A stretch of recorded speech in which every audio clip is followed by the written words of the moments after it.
Pasangan Prabowo Gibran unggul telak dalam dua survei terbaru yang dirilis dua lembaga survei hari ini.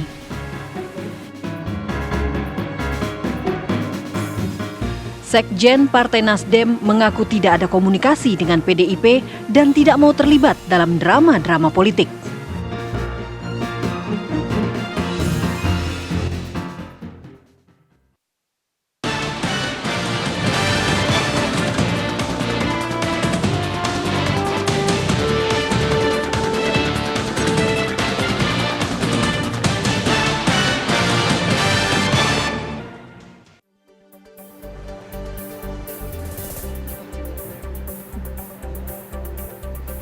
Selamat sore pemirsa, kabar pemilu kembali hadir menemani Anda dengan seputar pemilu 2024 selama 1 jam ke depan. Saya Tisa Noveni, inilah kabar pemilu selengkapnya.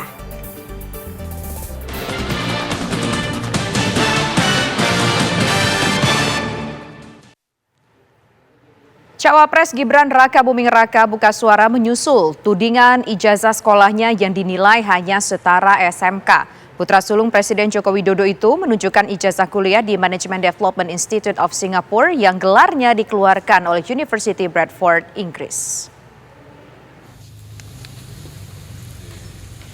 Calon Wakil Presiden dari Koalisi Indonesia Maju, Gibran Raka Buming Raka, menampik isu soal ijazahnya yang palsu.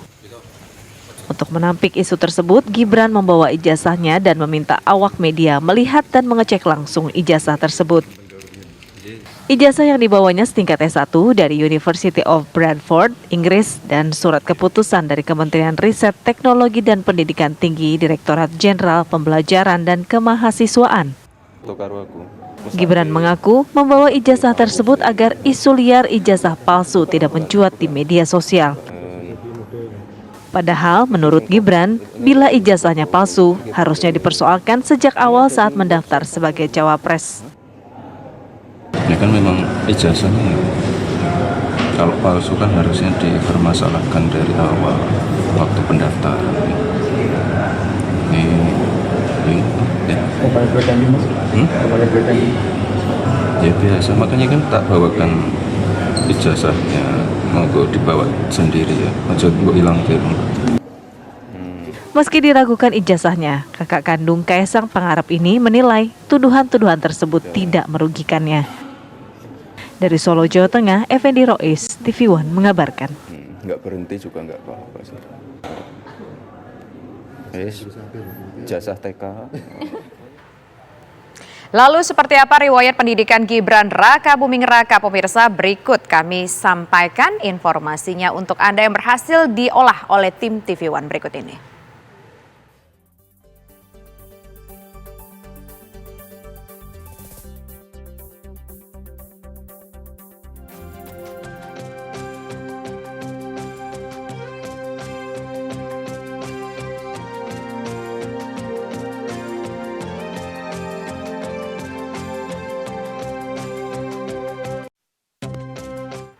Partai Nasdem membantah telah berkomunikasi dengan kubu Ganjar Mahfud menyusul adanya tekanan dari penguasa yang diterima menjelang pemilu.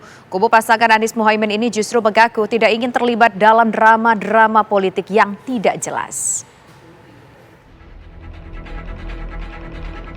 Drama politik menjelang pemilu 2024 terus berlanjut. Kubu PDIP mengaku banyak mendapat tekanan dari pihak penguasa. Bahkan kubu pasangan Ganjar Mahfud ini menjalin komunikasi dengan kubu pasangan Anies Muhaimin selaku pihak yang turut dirugikan. Namun Sekjen Nasdem Hermawi Taslim langsung membantah adanya komunikasi dengan PDIP terkait adanya tekanan dari pihak penguasa. Kami tidak kehilangan akal dan kami tidak menangis, tidak mengeluh di mana-mana. Kedewasaan dalam berpolitik, kedewasaan dalam menghadapi situasi yang sulit, ya kita diuji.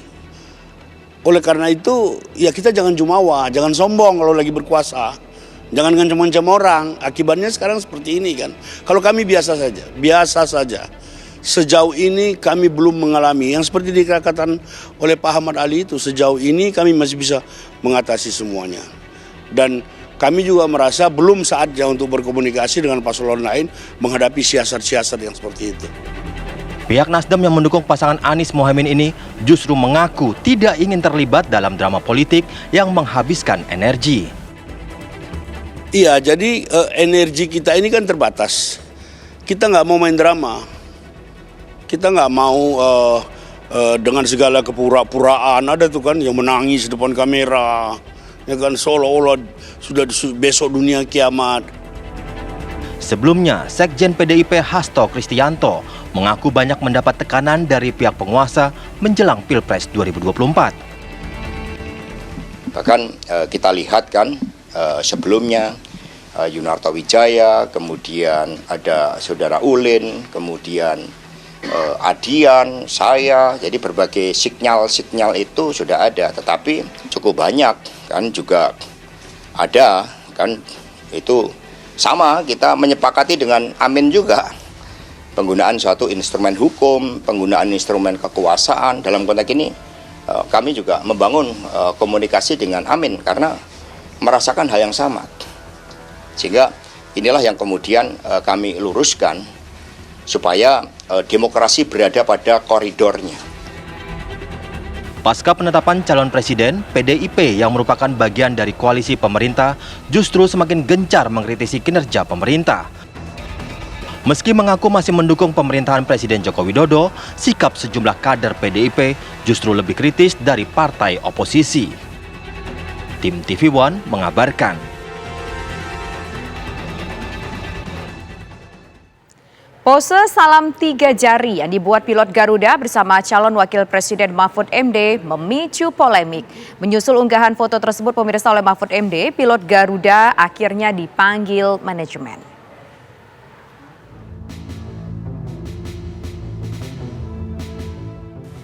Persoalan netralitas kembali menjadi polemik menjelang pemilu 2024. Setelah aparatur sipil negara atau ASN, netralitas di kalangan badan usaha milik negara kembali dipertanyakan. Unggahan foto Mahfud MD di akun media sosialnya langsung memicu kontroversi. Foto Mahfud di dalam pesawat memperlihatkan dirinya bersama sejumlah pilot maskapai penerbangan Garuda Indonesia dengan pose provokatif 3 jari. Akibat unggahan ini, manajemen Garuda disebut telah memanggil pilot-pilot yang bersangkutan. Aksi pemanggilan ini memicu protes dari pihak Tim Pemenangan Nasional TPN Ganjar Mahfud.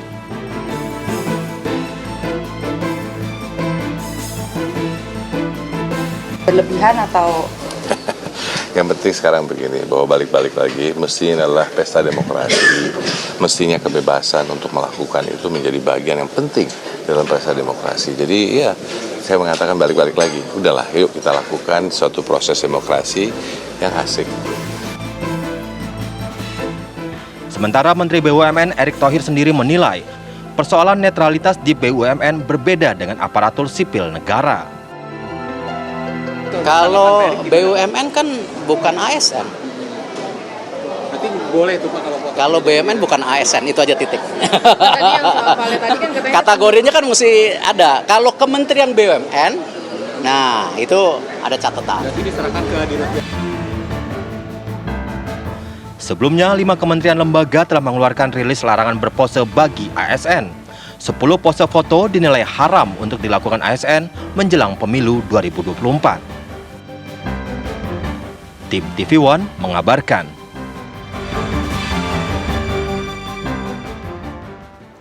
Pasangan Prabowo Gibran pemirsa unggul telak dalam 2 survei terbaru yang dirilis oleh 2 lembaga survei hari ini. Informasinya sesaat lagi.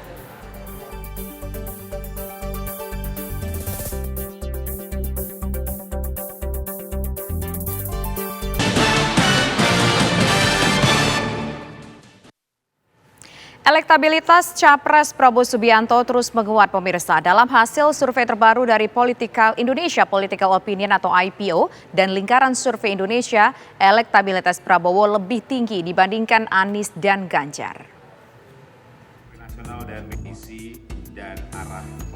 Dari hasil survei terbaru Indonesia Political Opinion atau IPO periode November 2023, elektabilitas Capres Prabowo Subianto mengungguli Anies Baswedan dan Ganjar Pranowo. Dalam survei tersebut, elektabilitas Prabowo ada di angka 37,5%, Disusul Anies Baswedan dengan 32,7% dan Ganjar Pranowo 28,3%.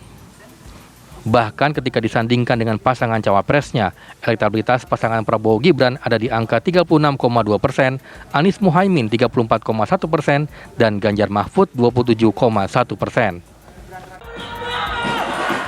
Menguatnya elektabilitas Prabowo didapat dari para pemilih muda yang suka dengan branding Prabowo Gemoy. Kenapa angka ini tinggi? Karena sekali lagi anak-anak muda itu mereka hanya akan mengikuti tren. Ya ini contoh sederhananya saja lah ya. Iya misalnya dengan istilah Gemoy yang sekarang di Prabowo Subianto. Goyangan Prabowo yang kemudian dieskalasi menjadi gerakan-gerakan tren, begitu kan kira-kira? Itu anak-anak muda akan menyukai itu dan berpeluang itu akan menarik mereka untuk memilih, tapi memilih dalam batasan tren. Bahwa ketika memilih Prabowo itu ya saya masuk bagian dari grupnya Prabowo yang menyenangkan, yang ceria dan segala macam. Selain dari Indonesia Political Opinion, Lingkaran Survei Indonesia juga telah merilis survei elektabilitas Capres-Cawapres terbaru. Hasilnya, pasangan Prabowo Gibran unggul dengan angka elektabilitas mencapai 40,3%. Disusul pasangan Ganjar Mahfud dengan 28,6% dan pasangan Anies Muhaimin dengan elektabilitas 20,3%. Dari Jakarta, tim TV One mengabarkan. Untuk mengetahui lebih jauh pemirsa hasil survei elektabilitas Capres-Cawapres dari Lingkaran Survei Indonesia, kita akan berbincang dengan Aji Alfarabi selaku peneliti dari LSI. Selamat sore Mas Aji. Halo Mas Aji. Selamat sore Mbak Tisa. Ya. Mas Aji, 40% angka yang halo, cukup selamat tinggi. sore Mbak Tisa. Apa faktor yang membuat elektabilitas Prabowo ini tampaknya terus menguat dari hasil pemantauan LSI? Iya, terima kasih Mbak Tisa. Jadi kita baru saja selesai rilis hasil survei terbaru LSI dan IJA ya, yang datanya kami ambil di tanggal 6 hingga tanggal 13 November 2023. Jadi baru saja selesai kami rilis di kantor. Dan memang dari data yang kami temukan ya, saat ini Prabowo Gibran adalah pasangan yang paling tinggi elektabilitasnya mencapai 40,3%, disusul Pak Ganjar Mahfud 28,6 dan pasangan Anies Muhaimin. Kalau dari sisi alasan mengapa mengalami kenaikan, kami tadi temukan ada 6 alasan penting ya mengapa kemudian terjadi kenaikan pasangan Prabowo Gibran. Yang pertama adalah memang ada kenaikan dari sisi elektabilitas personal Pak Prabowo ya, yang dari survei kita di bulan Oktober kurang lebih sekitar 36% naik ke angka 41%. Yang kedua adalah ada kenaikan pemilih Pak Jokowi di kelas atau kelompok pemilih milenial ya. Jadi angkanya terjadi tren kenaikan dari 36,sekian% naik ke 41%. Kemudian ada juga kenaikan di pemilih wong cilik ya. Jadi pemilih yang berada di kelas ekonomi menengah bawah juga mengalami kenaikan. Dan yang keempat adalah kita membaca sudah mulai bekerjanya Gibran Effect ya. Jadi Gibran Effect ini terjadi di 3 kelompok pemilih. Jadi pemilih pertama adalah pemilih milenial ya. Di situ tadi sudah kami sampaikan ada kenaikan karena ada efek Gibran sebagai calon wakil presiden. Dan yang kemudian yang kedua ya, kita melihat gayanya Pak Prabowo yang berbeda dibanding pemilu sebelumnya, itu mampu kemudian menarik simpati dari pemilih muda. Yang kedua adalah ada kenaikan di Jawa Tengah ya. Di Jawa Tengah di survei kita sebelumnya pasangan ini Prabowo Gibran hanya di angka kurang lebih 10%, sekarang naik di angka 24%. Jadi ada selisih yang mulai mengecil di Jawa Tengah antara Prabowo Gibran dan pasangan Ganjar Mahfud. Dan yang terakhir adalah ada kenaikan di pemilih yang puas terhadap kinerja Pak Jokowi. Jadi pemilih yang puas terhadap kinerja Jokowi, kita melihat datanya makin banyak yang kemudian memilih pasangan Prabowo Gibran dan ada sebagian pemilih yang lari dari pasangan Ganjar Mahfud. Ya, Mas Aji, itu survei kan dilakukan terhadap usia berapa sampai berapa, Mas Aji? Karena kan besok ini ketika kita mencoblos suara, yang paling banyak ini kalau tidak salah adalah pengguna hak suara dari generasi milenial. Apakah semuanya itu yang menjadi katakanlah jadi objek survei ini adalah semuanya milenial atau bagaimana, Mas Aji? Iya, ini pemilih yang kita ambil secara proporsional. Jadi ini survei nasional menggunakan 1.200 responden dengan margin error kurang lebih 2,9%. Ini survei tatap muka. Jadi secara populasi, semua populasi pemilih yang ada di Indonesia yang punya hak pilih itu terambil secara proporsional ya. Walaupun kemudian dari data yang kita breakdown ya, elektabilitas pasangan itu kemudian kita coba untuk breakdown di beberapa segmen pemilih, termasuk di pemilih kelas milenial yang angkanya semakin banyak ya, di kurang lebih sekitar 40 hingga 50% ya. Kemudian di pemilih kelas terpelajar ya. Jadi ada satu temuan juga yang penting dari rilis kita hari ini, bahwa memang di pemilih kelas terpelajar ya, mereka yang berpendidikan atas, sebetulnya pemilih yang terpengaruh dengan isu-isu dinasti politik, kemudian isu soal putusan Mahkamah Konstitusi, isu-isu soal demokrasi dan lain-lain ya. Memang kita lihat trennya ada sedikit berbeda ya di kelas pemilih ini. Misalnya approval rating Pak Jokowi mengalami penurunan di kelas pemilih ini, namun di kelas pemilih Wong Cilik mengalami kenaikan. Begitupun dengan dukungan terhadap Prabowo Gibran di kelas pemilih terpelajar mengalami sedikit penurunan ya, namun di pemilih kelas Wong Cilik mengalami kenaikan. Justru pasangan Pak Anies dan Caimin ini kita lihat trennya mengalami kenaikan di kelompok pemilih kelas menengah atas. Jadi surveinya kita ambil secara proporsional sehingga mewakili representasi populasi pemilih secara nasional. Oke, ini kan menarik ya melihat bahwa Prabowo Gibran 40%, kemudian Kak Ganjar dan Anies ini berada di posisi satu dan berada di posisi kedua dan ketiga. Kalau kita lihat antara Anies dengan Ganjar, yang mengalami tren penurunan mana sekarang ini, Mas, dari hasil survei yang terakhir dari LSI?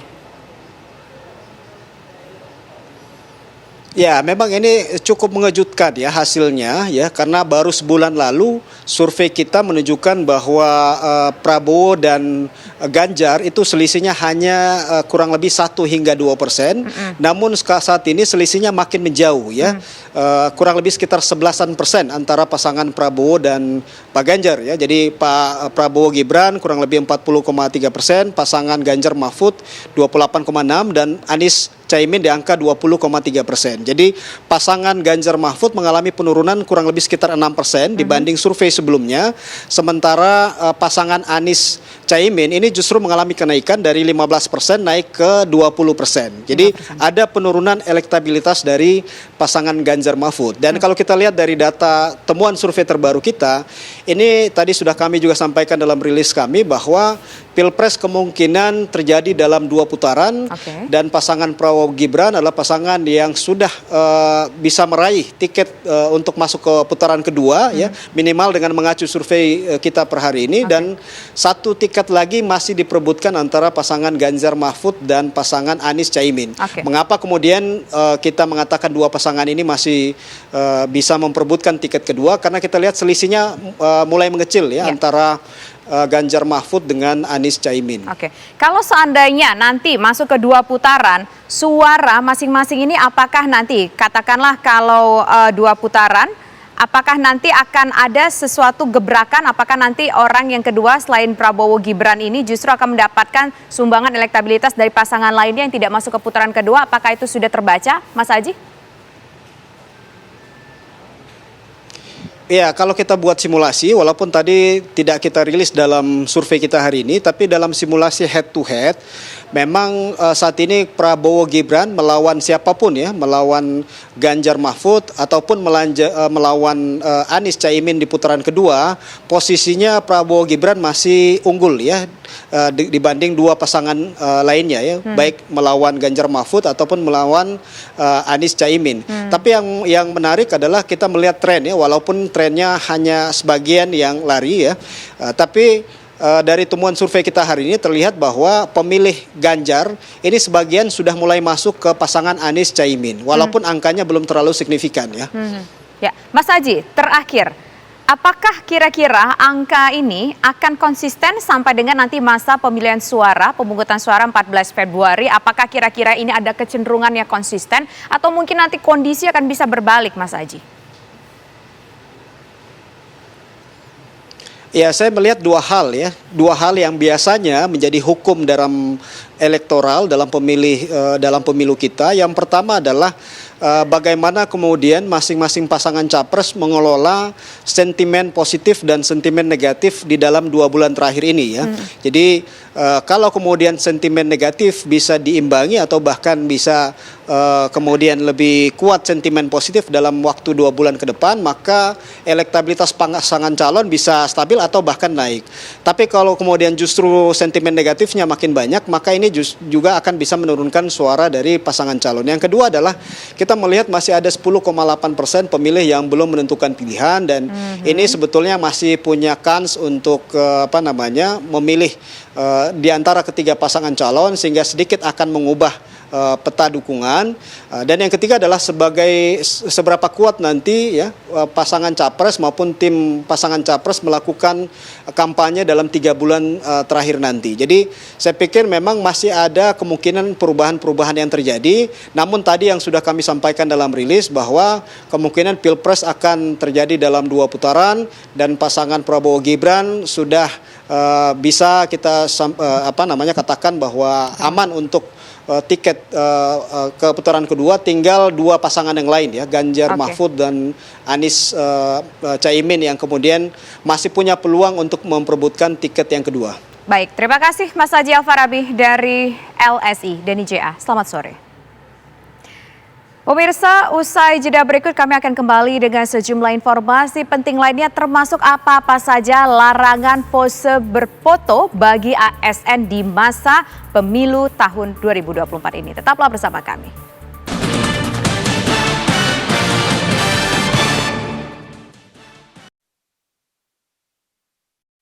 Pemirsa, pose salam 3 jari yang dibuat oleh pilot Garuda bersama dengan calon wakil presiden Mahfud MD memicu polemik. Menyusul unggahan foto tersebut oleh Mahfud MD, pilot Garuda tersebut akhirnya dipanggil oleh manajemen.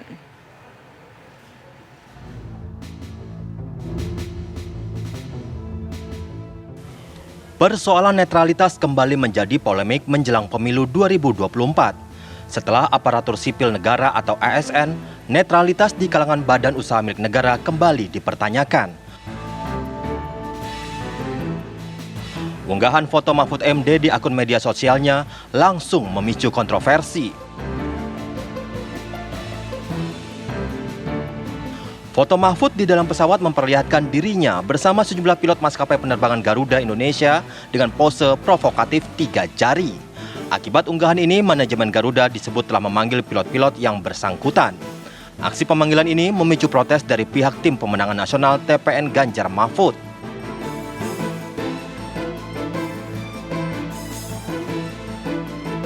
Berlebihan atau Yang penting sekarang begini, bahwa balik-balik lagi, mestinya adalah pesta demokrasi, mestinya kebebasan untuk melakukan itu menjadi bagian yang penting dalam pesta demokrasi. Jadi ya, saya mengatakan balik-balik lagi, udahlah yuk kita lakukan suatu proses demokrasi yang asik. Sementara Menteri BUMN Erick Thohir sendiri menilai persoalan netralitas di BUMN berbeda dengan aparatur sipil negara. Kalau BUMN kan bukan ASN. Berarti boleh itu Pak Kalau BUMN bukan ASN, itu aja titik. tadi yang soal Vale tadi kan katanya Kategorinya kan mesti ada. Kalau Kementerian BUMN, nah itu ada catatan. berarti diserahkan ke Dinas. Sebelumnya, 5 kementerian lembaga telah mengeluarkan rilis larangan berpose bagi ASN. 10 pose foto dinilai haram untuk dilakukan ASN menjelang pemilu 2024. Tim TV One mengabarkan. Lebih detailnya lagi pemirsa, pemerintah mengatur larangan pose foto aparatur sipil negara atau ASN yang diunggah ke media sosial. Berdasarkan tentunya SKB 5 kementerian, lembaga tentang netralitas ASN setidaknya ada 10 pose foto yang sebaiknya tidak dilakukan oleh ASN selama masa pemilu 2024. Lantas apa saja pemirsa? Yang pertama, wah ini wajah rekan saya ya. Muhammad Yasin ya yang mencoba memperagakannya, tapi tidak apa-apa karena Yasin bukan ASN pemirsa. Dia adalah reporter dari TV One. Yang pertama adalah pose membentuk simbol hati ala Korea Selatan atau sarangeo. Begini ya. Nah, itu tidak boleh pemirsa. Karena apa? Karena simbol hati seperti ini memiliki unsur dua, dan dua ini bisa disalahartikan nanti seperti memberikan dukungan kepada pasangan calon nomor urut 2 ataupun juga nanti ketika pileg ini bisa menunjukkan bahwa dukungan terhadap calon nomor urut 2. Nah, bagi Anda ASN, diingat-ingat lagi pemirsa, kalau ingin memposting foto ke media sosial jangan berpose ala Korea Selatan khususnya sarangeo. Sarangeo ini dilarang pemirsa, simbol hati ini dilarang. Kemudian kita akan lihat pemirsa masih ada 9 lagi nih yang dilarang bagi ASN untuk menguploadnya ke media sosial ketika berpose ataupun berfoto. Yang pertama adalah pose dengan jempol ke atas. Nah, seperti ini, top begini, ini tidak boleh. Karena apa? Karena ini juga bisa disalahartikan mendukung pasangan calon nomor urut 1. Jadi Anda sebagai ASN benar-benar harus menjaga netralitas Anda sebagai aparatur sipil negara. Kemudian kita lihat masih ada 8 lagi pose yang dilarang. Yang pose ketiga kita bisa tampilkan gambarnya dulu biar terlihat lebih jelas, yaitu pose 3 jari, jarinya 3 seperti angka 3 gini pemirsa. Nah, ini juga tidak boleh. Karena apa? Karena ini bisa nanti dianggap mengasosiasikan memberikan dukungan kepada pasangan calon nomor urut 3. Tidak boleh juga pemirsa. Sudah ingat ya tadi ya, sarangeo tidak boleh. Kemudian top begini tidak boleh, kemudian pose 3 jari dengan tangan pun juga tentu saja tidak boleh. Kita lihat yang selanjutnya, yang keempat yaitu pose dengan jari metal. Nah, pose dengan jari metal ini juga tidak boleh pemirsa, seperti Anda lihat nih ya. Karena apa? Karena jari metal ini terdiri dari 3 jari. Dan ini bisa diasosiasikan, disalahartikan seperti memberikan dukungan kepada pasangan calon nomor urut 3. Nah, itu juga tidak diperkenankan bagi Anda demi alasan netralitas. Kemudian kita lihat pemirsa yang selanjutnya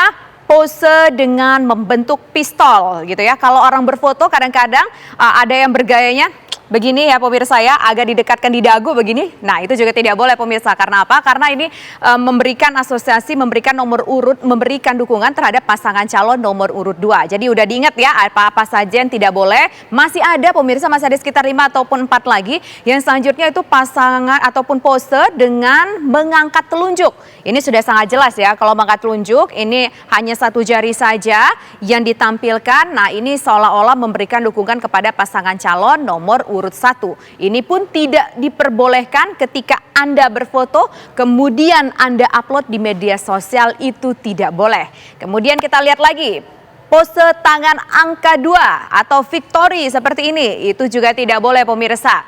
Karena apa? Karena ini juga seperti yang sudah Anda lihat secara jelas bahwa kalau berpose ala victory, angka 2 di tangan begini, jari 2 di tangan begini ditunjukkan, menunjukkan Anda memberikan dukungan kepada pasangan calon nomor urut 2. Kemudian pose tangan membentuk telepon pun juga tidak boleh. Karena apa? Kalau membentuk telepon seperti ini, halo begitu ya. Nah, ini seolah-olah juga memberikan dukungan kepada pasangan calon nomor urut 2. Karena ada 2 jari di sini, 1 dan 2. Jadi ini juga tidak boleh dilakukan oleh ASN, apalagi sampai menguploadnya ke media sosial begitu. Kalau Anda mau berfoto sekarang, Anda simpen, nggak Anda upload, mungkin itu urusan pribadi Anda. Tapi ketika sudah ke ranah publik, tentu saja ini sangat disayangkan dan jangan dilakukan begitu ya. Kemudian pose yang selanjutnya ternyata pose memperlihatkan angka 5 pun juga tidak boleh. Meskipun pasangan calon presiden kita hanya ada 1, 2, dan 3, angka 5 juga tidak boleh sepanjang tahun pemilu 2024 ini. Karena apa? Karena nanti ketika ada pileg begitu ataupun ada pemilihan-pemilihan lainnya, angka 5 ini juga bisa mengasosiasikan memberikan dukungan terhadap calon legislatif nomor 5. Dan yang terakhir, pose membentuk simbol oke. Nah, oke seperti ini juga tidak boleh. Karena oke ini ada 3 jari yang ditunjukkan ketika kita berpose. Dan ini bisa menunjukkan bahwa kita memberikan ataupun disalahartikan nantinya bisa memberikan dukungan kepada pasangan calon nomor urut 3. Jadi pemirsa, untuk Anda yang merupakan ASN, aparatur sipil negara, tidak boleh melakukan hal ini ketika berfoto, apalagi kalau sampai Anda menguploadnya ke media sosial dan menyebarluaskannya. Semuanya ini dilakukan demi untuk menjaga netralitas ASN. Dan kami masih akan kembali dengan sejumlah informasi penting lainnya. Tetaplah bersama kami di Kabar Pemilu.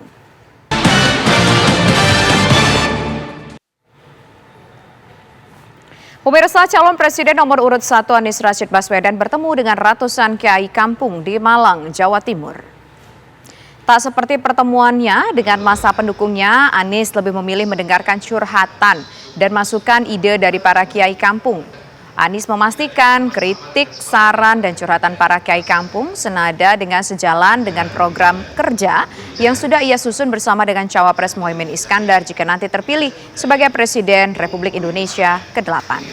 Anies juga siap menjalankan kontrak politiknya dengan para kiai kampung seluruh Indonesia sebagai bentuk tanggung jawab moral ketika dirinya terpilih menjadi presiden nanti.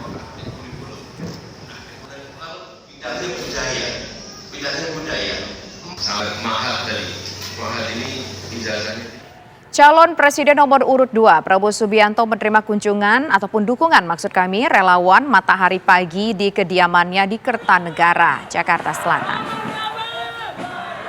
Dalam pertemuan ini, relawan kompak mengenakan pakaian biru dan membawa poster dukungan bagi Prabowo Gibran. Prabowo juga secara simbolis mengenakan jaket biru muda sebagai bentuk sambutan bagi relawan pendukung.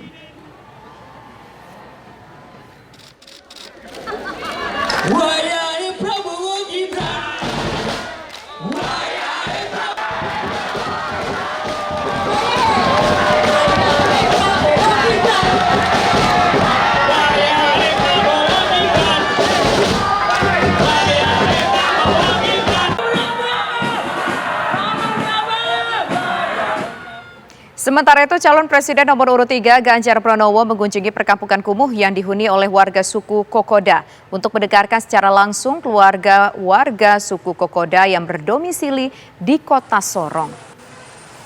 Calon Presiden nomor urut 3 Ganjar Pranowo tiba di Kota Sorong dan disambut oleh ratusan warga yang sudah menunggu di Bandara Deo Sorong.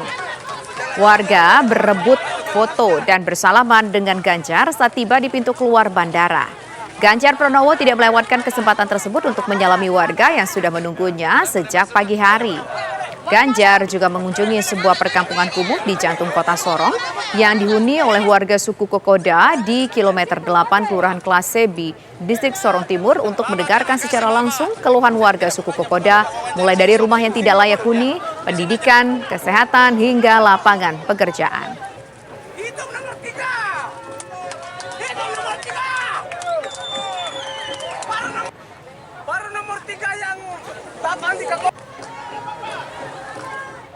Berbagai upaya dilakukan para relawan pasangan capres untuk meraih simpati warga. Relawan Prabowo Gibran di Banjar, Jawa Barat membagikan paket sembako untuk disabilitas, sementara pendukung Ganjar Pranowo di Lebak, Banten membantu warga membangun masjid.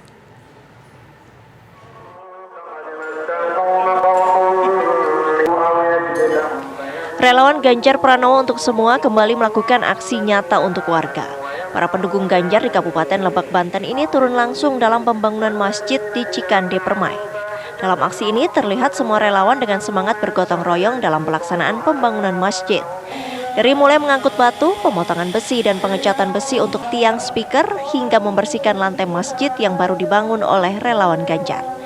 Ahmad Surya, Korwil Ganjar untuk Desa Cikande mengatakan ini adalah bukti nyata relawan Ganjar yang berbaur dengan masyarakat bawah. Relawan Prabowo Gibran di Banjar, Jawa Barat membagikan paket sembako untuk disabilitas yang diantar ke setiap rumah. Satu persatu paket sembako ini dibagikan untuk warga disabilitas yang tergabung dalam Persatuan Tunanetra Indonesia Pertuni Kota Banjar, Jawa Barat. Para disabilitas yang mendapat bantuan ini mengaku baru pertama kali diberi bantuan oleh partai politik. Mereka berharap bila Prabowo dan Gibran bisa terpilih menjadi Presiden dan Wakil Presiden Indonesia tahun 2024 mendatang. Dari Lebak, Banten dan Banjar, Jawa Barat, tim TV One mengabarkan. Ke kabar lain, RSUD Cianjur, Jawa Barat menyiapkan 2 ruangan inap untuk caleg yang mengalami gangguan jiwa akibat gagal saat pencalonan. Rumah sakit ini juga menyiapkan tim dokter kejiwaan untuk memeriksa kesehatan pasien. Beginilah 2 ruangan khusus yang disiapkan untuk para caleg yang nantinya mengalami gangguan kejiwaan usai gagal terpilih menjadi anggota dewan. Selain ruangan khusus, pihak RSUD juga menyiapkan dokter spesialis kejiwaan untuk memeriksa kesehatan jiwa caleg yang gagal terpilih. Penting adalah langkah preventif preemptif lah ya. Dari sekarang dikuatkan mentalnya, dikelola stresnya sehingga pada saat waktunya nanti bisa mengelola stres tersebut dan tidak muncul gangguan jiwa baik itu yang ringan maupun yang berat. Pihak RSUD Cianjur bekerja sama dengan rumah sakit jiwa di Bogor dan kota lainnya sebagai rujukan jika nantinya caleg yang mengalami gangguan jiwa berat tidak bisa tertangani di RSUD Cianjur. Pada pemilu tahun sebelumnya, ada satu caleg yang mengalami gangguan jiwa berat akibat gagal dalam pemilihan dan harus dirujuk dari RSUD Cianjur ke Rumah Sakit Jiwa di Kota Bogor. Persiapan pelayanan ruangan rawat inap khusus caleg stres ini akan dilaksanakan pada tahapan awal pemilu di tanggal 28 November mendatang. Dari Cianjur, Jawa Barat, Hairon Syah, TV One mengabarkan. Pemirsa, seorang bakal calon legislatif tega menghabisi nyawa istri keduanya yang tidak mau memberikan uang pilkada sebesar 50 miliar. Informasinya sesaat lagi.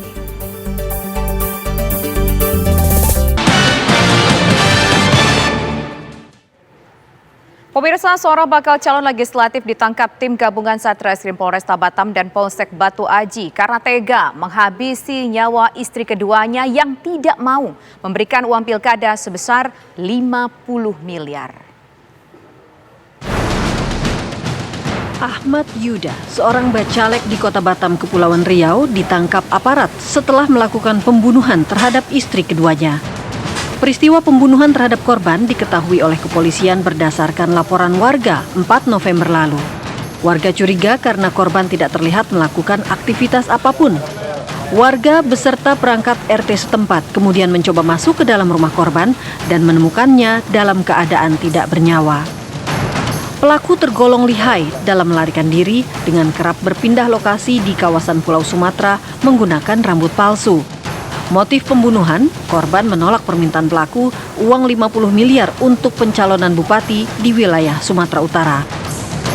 Ini mau menjadi bupati ya, Tapanuli Selatan. Selain mau mendapat pendukungan daripada istrinya ya untuk menjagokan atau mencalonkan diri menjadi bupati Tapanuli Selatan. Tapi istri tidak memberikan dukungan atau tidak menyetujui. Yang kedua yaitu untuk menguasai ya, harta korban.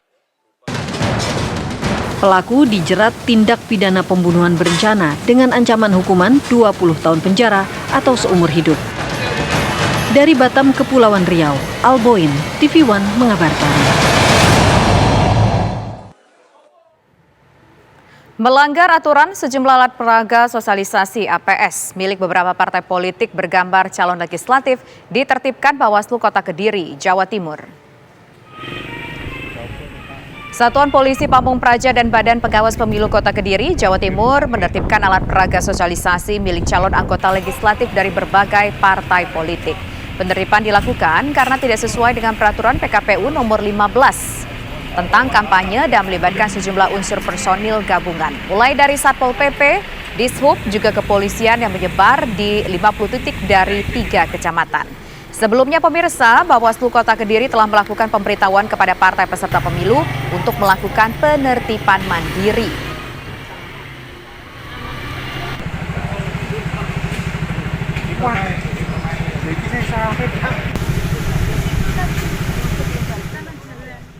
Sejumlah logistik pemilihan umum serentak 2024 tiba di gudang Komisi Pemilihan Umum Kabupaten Tuban, Jawa Timur. Logistik yang datang merupakan logistik pengadaan dari KPU setempat. Petugas dari KPU dan Bawaslu langsung melakukan pengecekan terhadap logistik yang datang. Kedatangan logistik pemilu 2024 ini merupakan bantalan, alat coblos, kemudian ballpoint, spidol, lem perekat, ATK, karet pengikat, hingga berbagai jenis plastik dari KPU Tuban.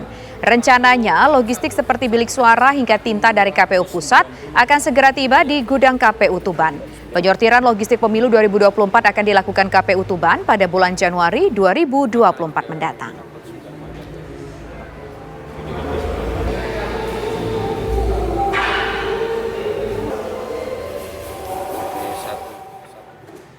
Pemirsa, informasi tadi menjadi informasi penutup kita dalam kabar pemilu kali ini. Kami kabarkan Anda putuskan. Saya Tisa Noveni undur diri. Terima kasih. Selamat sore. Sampai jumpa.